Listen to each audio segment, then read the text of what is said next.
G'day legends, I thought it was about time we did a video covering the topic of mid-side processing.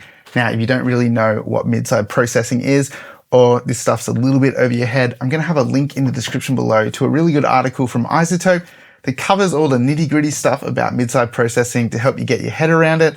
Even if you think you know everything there is to know, I recommend that you give it a read, see if you pick up a couple little tips in there, because there's a couple of things I picked up in that article that I thought were really helpful bits of information. Now, mid-side processing is obviously super powerful in mastering, but it's also really useful in the mixing stage as well. You can make certain elements of your mix sound a lot wider, you can narrow things down, you can highlight things on the side of your mix. It's a really cool tool, but it's also a dangerous tool because it's very easy to ruin a mix with mid-side processing. So if you think you're overcooking it, you probably are. So just be careful with mid-side processing because it's really easy to overdo. Now, with that disclaimer out of the way, I'm gonna show you a couple of ways that I like to use mid-side processing in my productions, and maybe you'll pick up something along the way, or maybe you might know a lot of this stuff already, but let's go for it. So for this first example, I'm gonna show you how I'm using mid-side EQ to make an element within the mix sound a lot wider and carve out some space for where the vocals are gonna sit down the center of the mix.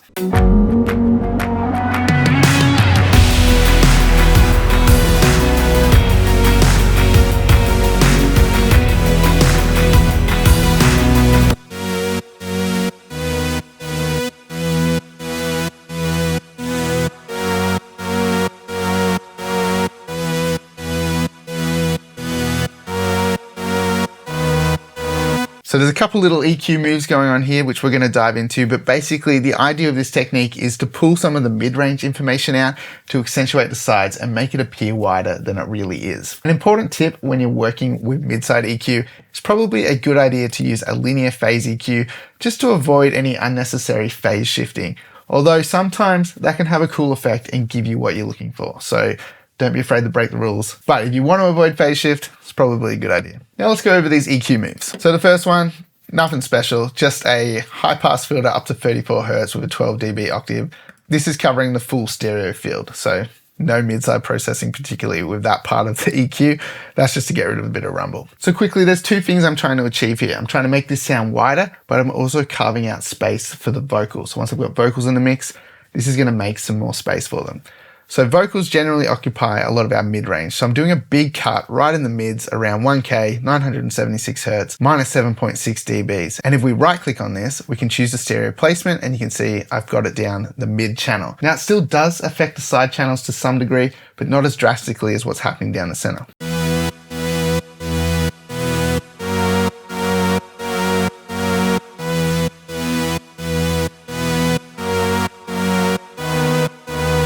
So you can hear it's getting wider, but it's also cleaning up the mid channel for us. So what I wanted to do was bring back a little bit of that sort of mid-range harmony that's in the sound here, but just push it into the sides. So then I made another EQ curve. This one is boosting, and if we right click on it, we're in the stereo placement of the sides. So this is affecting the sides of the mix now. And we're boosting around 3.5 dBs at 849 Hertz with a rather wide bell as well. So kind of compensating for what we've cut away in the center, but we're bringing it back a little bit more on the sides now.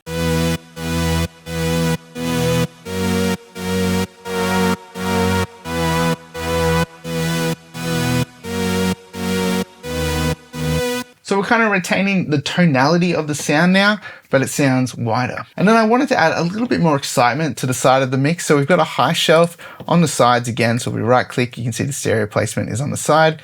And we're boosting at 11.3K, 3.5 dBs.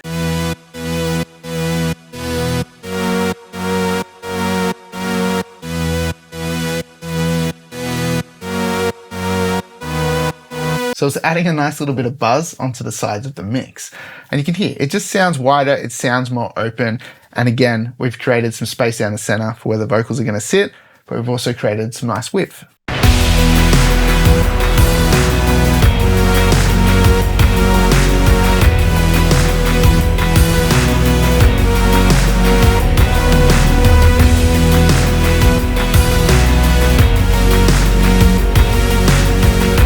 So I think that's a really cool way of manipulating a sound within your mix to create a bit of extra width, particularly like synth sounds, pads. This kind of technique works really well. And particularly on sounds where you don't care too much about their mono compatibility, if you're just looking to create some interest in your stereo field, this is a cool way of doing it. So if you don't have a monitor control where you can just hit the mono button, listen to it, you can always chuck the gain plugin in Logic, or I'm sure in whichever DAW you're working in, there's some way of just changing things to mono really quickly. And we can put the gain plugin on our mix bus, and then we can just hit this mono button and listen to what it sounds like.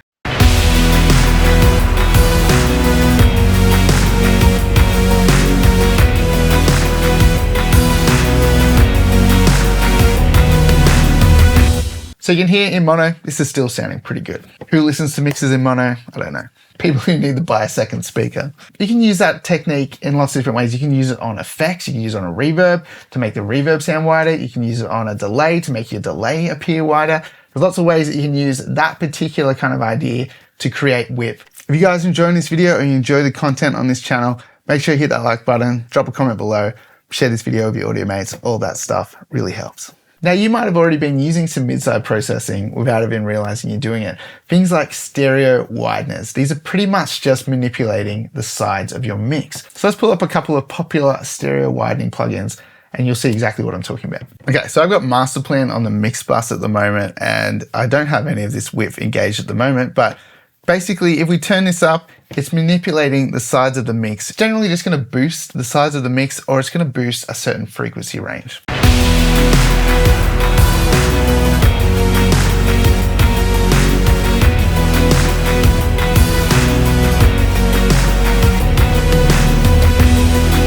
So you can hear when you push this too far, it sounds pretty gross. It just sounds weird and smeary, and the punch of the mix disappears. So you got to be pretty careful if you're using wideners on your mix bus or your mastering.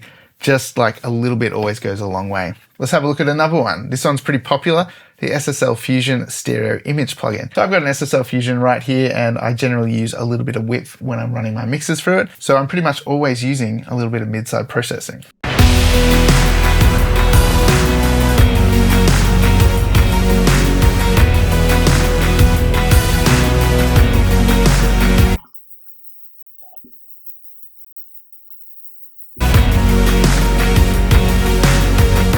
That's what the side of the mix sounds like. It sounds pretty weird on its own, very phasey and strange. So again, a little bit goes a long way. Usually with this kind of stuff on a mix bus, I'd probably go 1 to 2 dBs max. Like I generally don't push it further than that, unless the mix is like super narrow and it needs a bit of love. Most cases, it's a pretty small amount. Now what's interesting with this one is the space knob, and this lets you boost a frequency range on the sides. So let's say we want to boost around 330 Hertz.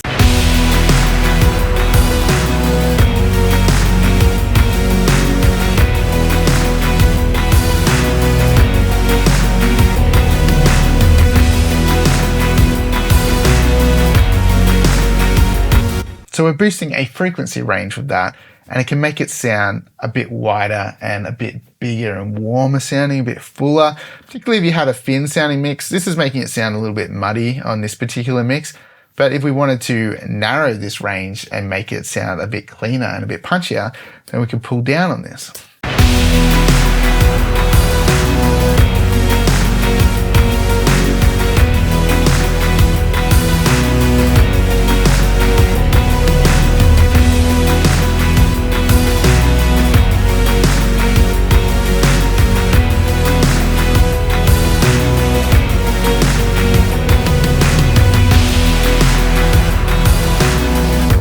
So with this particular plugin, that's a cool way of creating some extra width, but also making sure it doesn't sound too muddy. You can pull back on a bit of those low mids on the sides if you feel like the extra width is just creating a bit of mud. You can also just do that on an EQ, on a mid-side EQ. You can just pick that frequency range, put it on the sides and boost it. The Brainworks Digital V3 is a really cool plugin for mastering. This can do mid-side EQ, but also you got your stereo width knob. Again, just accessing the sides of the mix, lifting them or pulling them in. You can hear how it narrows it or makes it sound wider.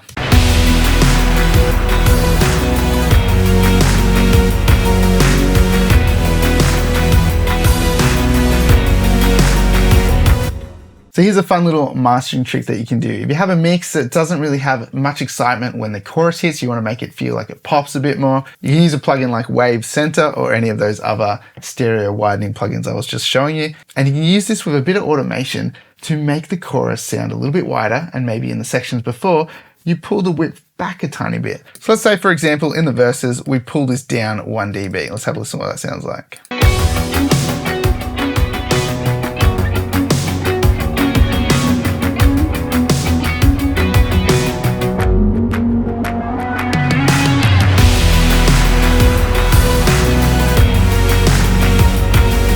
So you can hear as the chorus came in, I sort of pushed it back up, so sort of like 1.5 dB down, 1.5 dB up. That might be a little much, but you could hear the effect as the chorus hit. It got a little bit wider, a little bit more exciting. And that's a cool way of using a widening plugin in a mastering situation to help add a little bit more excitement. Again, use it with discretion. So let's say with FabFilter Pro Q3, we just create a EQ band here, right click it, stereo placement side, and let's just turn this into a high shelf. So let's just bring this all the way down, as far down as we can go, to 10 Hertz, and then let's boost this up like 3 dB. Let's have a listen to what this sounds like.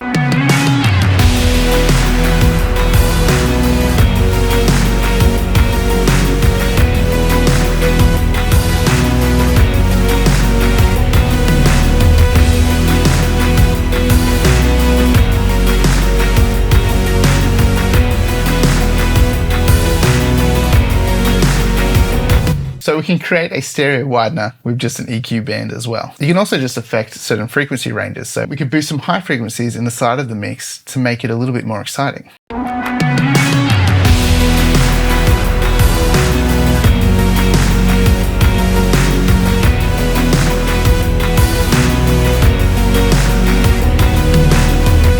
So that's probably a little too much, but you get the idea. So all you need is a mid-side EQ to be able to manipulate the sides of the mix to create width in different ways. Just a quick little interruption here. If you need some sick drum samples, check out the description link below. Head over to my website. Got a bunch of drum samples, mixing courses. Grabbing that stuff is a massive support for the time that goes into making these videos. If you guys want to support this channel in another way, anytime you buy a piece of gear over at Sweetwater, if you use my affiliate link, you just click on that link, go buy a piece of gear. It doesn't cost you anything extra, but a small commission from that sale comes back to the channel. That's a massive way of showing your support. So a common trick to tighten up the low end of a mix is you can have the linear phase EQ, do a high pass filter and set it to the sides. And then you can drag this up to mono your bass.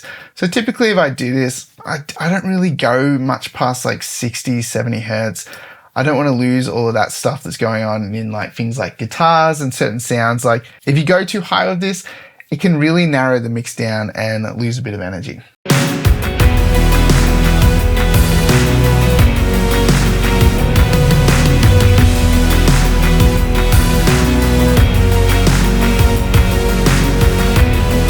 You can see we've got all the rumbly bass stuff, the fundamental of the kick, and then we're not really affecting anything above that on the side of the mix. Now, I don't even feel like I need this on this mix, but I'm just showing you this is a technique that you can use with mid-side processing, particularly for mastering. Definitely don't chuck this on your mix buses like something that's always there. This is just like, if you felt like the low end was like too flabby on the sides of the mix, this is a good way of sort of tightening it up, getting the low end a little bit more centered again. If you want to add a bit more excitement to the sides of the mix, you might just boost a little bit of air with a high shelf. So you might just do 1 or 2 dB boost, maybe even half a dB boost, anywhere from like 15 to 20K.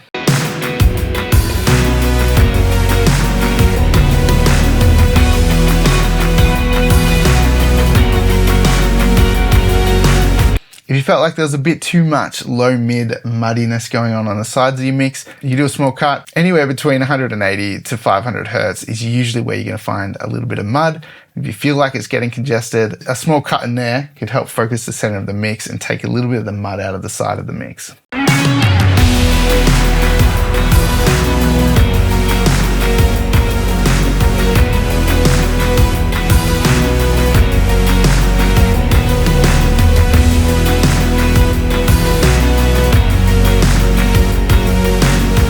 So it does sound a little bit more focused now. Let's say we wanted to focus the snare a little bit more, bring out a little bit more of the thickness of the snare drum in a mastering situation. So we could add a bell and we could change this to our mids, assuming the snare is down the middle of the mix. And we could find that fundamental and do a small boost.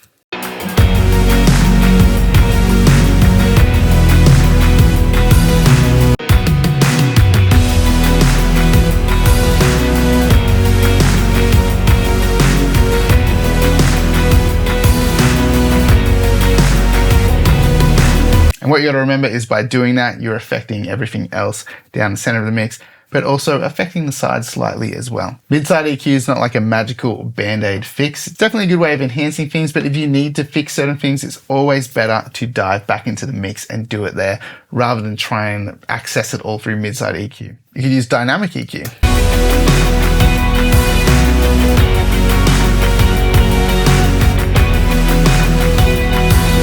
That definitely makes it sound tighter. It's enhancing all of those percussive parts like the kick, the snare, the toms, but it's not really bringing out like the bass and all the synth sounds that are occupying that space around 100 Hertz there.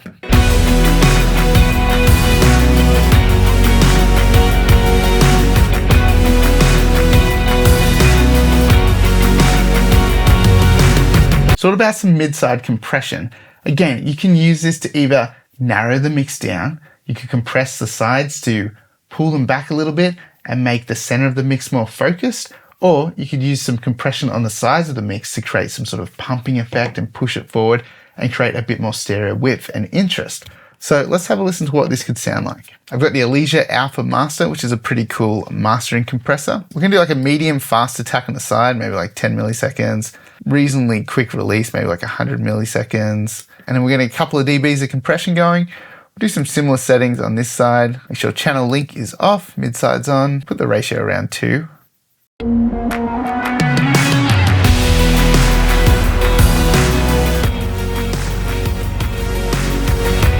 You can hear as I compress down the middle of the mix, it sounded wider as well. It already just made the sides come up more.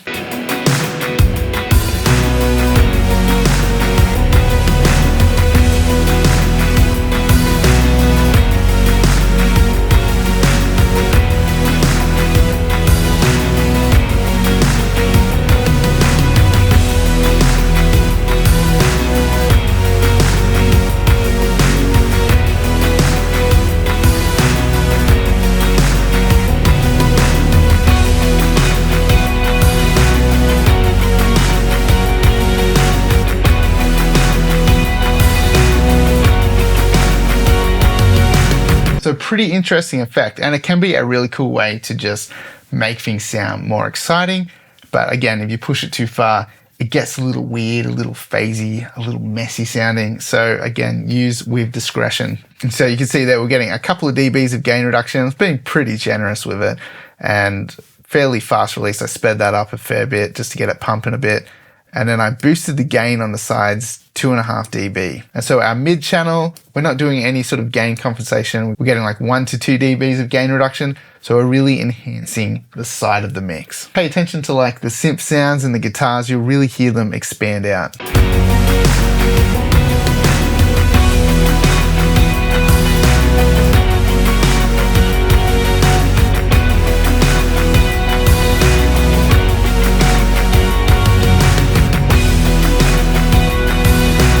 But we can also reverse this effect and narrow the mix. So if you felt like it was too wide, there was too much width happening in your mix, we could tighten it back down a bit. So I'm going to slow down the release time, and then I'm just going to pull this gain compensation back down to 0. Have a listen to this.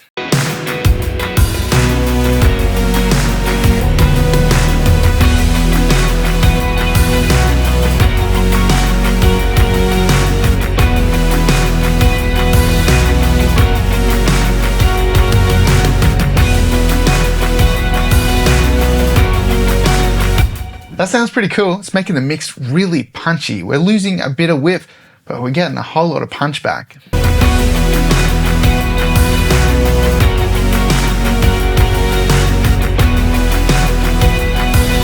Hear how much more punch the drums have when we do that? So it's a really cool way of balancing things out. If you feel like you got too much width, you can compress the sides a little bit heavier, get that punch back down the center. By having that slower release time on the sides, it's not going to pump as much and be brought forward. It's just going to be a bit more gluey sounding and just not let that compression get too aggressive. So that's a couple of ideas for mid-side with mastering on the mix bus. I definitely don't recommend that you do any mid-side processing on the mix bus while you're mixing. It's definitely better at the end of the mixing stage. If it's something you want to add to your mix, do it later in the mix, closer towards the end. Playing with mid-side processing on the mix bus and then mixing into it's a little bit weird. I would reserve that stuff for the end, if not just for mastering. But never say never. That's just my mindset around it. All right, I'm going to quickly jump into another project. So there's so many ways that you can use mid-side processing in your mixes, but this next technique is probably a good one if you're working with an instrumental track and then a vocal and you're trying to blend them together using a little bit of side chaining and mid-side processing. we can help squeeze the vocal into the track a little bit better. So this is assuming you had no access to the actual mix and you can't really go in and tweak things a little bit. You would apply this to the 2-track or the stereo mix that you have. So on our stereo mix, we're going to load up something like FabFilter's Pro MB. You could probably do this with dynamic EQ as well. There's a couple of ways you can do this, but I'm going to show you with Pro MB. We're going to put it again into linear phase, and we're going to make a band in the middle, kind of around 1K, even around 800 Hertz. And then we're going to do a fast attack, fast release. And then we're going to open up the expert tab and put it into external on the sidechain. And then up here in sidechain, we're going to find our vocals. So for me, that's bus 9. Now this is where we get into the mid-side part of it. In the expert tab, we're going to drive this stereo link slider all the way over to the right until it says mid only. And then you can see up here, we've got an M. That means this is only going to compress the mid channel of the mix. So what's going to happen now, as the track plays back and as the vocals sing, it's going to only compress the mid frequencies in the mid channel of our mix. It's going to make a little bit more space for the vocals.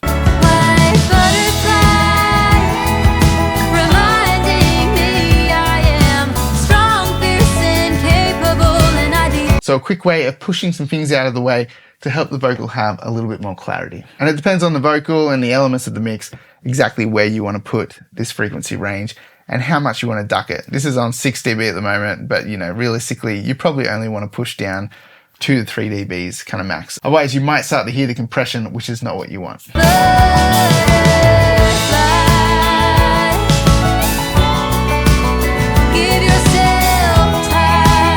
So just pushing some stuff out of the way of the center of the mix to make a little bit more space for the vocals. So a lot of those examples were pretty extreme, like I pushed things kind of fast so you could really hear what was going on.